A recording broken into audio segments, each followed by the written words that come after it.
जब ये खबर आई ना कि राघव चड्ढा ने आम आदमी पार्टी से इस्तीफा देकर भारतीय जनता पार्टी को ज्वाइन कर लिया है, तो मुझसे कई लोगों ने ये सवाल किया कि क्या इस पे दल बदल का कानून लागू होता है या कोई ऐसी दिशा निर्देश हैं संविधान में जहाँ पे ऐसी परिस्थितियों में जहाँ कोई व्यक्ति किसी पार्टी का मेंबर ऑफ पार्लियामेंट है और बावजूद इसके वो किसी दूसरी पार्टी को ज्वाइन कर ले। देखिए, संविधान में दल बदल कानून को लेके कोई स्पेसिफिक आर्टिकल तो नहीं है, लेकिन एंटी डिफेक्शन लॉ 1985 के तहत संविधान के 10वें शेड्यूल में grounds of disqualification of member of parliament के बारे में बात की गई है। तो जो ग्राउंड्स ऑफ डिस्क्वालिफिकेशंस बताया गया है 10वें शेड्यूल में, वो लगभग मेरे ख्याल से 4 या 5 4 उसमें डिस्क्वालिफिकेशंस ग्राउंड बताई गई हैं। उसमें नंबर 1 तो ये है कि यदि कोई व्यक्ति स्वेच्छा से अपनी पार्टी को छोड़ देता है तो उसकी सदस्यता चली जाती है। दूसरा यह है कि यदि कोई व्यक्ति अपनी पार्टी द्वारा जारी किए गए किसी व्हिप के विरोध में वोट करे या एब्सटेन कर जाए उस आदेश से, तो भी उसकी सदस्यता चली जाती है। और तीसरा ये है कि यदि कोई independent candidate member of parliament में आने के बाद किसी पॉलिटिकल पार्टी को ज्वाइन कर ले।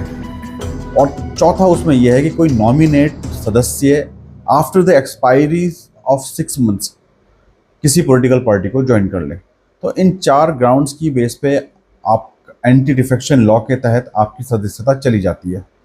अब सवाल उठता ये है कि अरविंद केजरीवाल जी ने राघव चड्ढा को निष्कासित क्यों नहीं किया पार्टी से।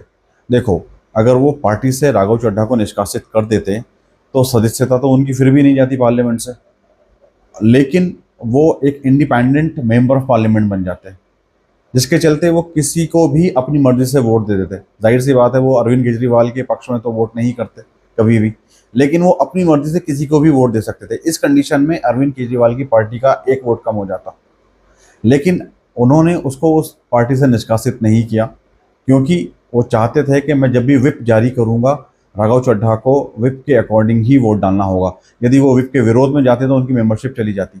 अरविंद केजरीवाल जी यही चाह रहे थे, और यही हुआ था 2024 में स्वाति मालीवाल के केस में भी, जहां पे अरविंद केजरीवाल जी ने स्वाति मालीवाल को इतने एलिगेशन लगाने के बावजूद भी पार्टी से निष्कासित नहीं किया था। लेकिन स्वाति मालीवाल ने भी साफ साफ ये कह दिया था कि मैं पार्टी से इस्तीफा नहीं दूंगी, क्योंकि उनको पता था कि यदि स्वाति मालीवाल या राघव चड्ढा ने पार्टी से इस्तीफा दिया तो उनकी सदस्यता रद्द हो जाएगी।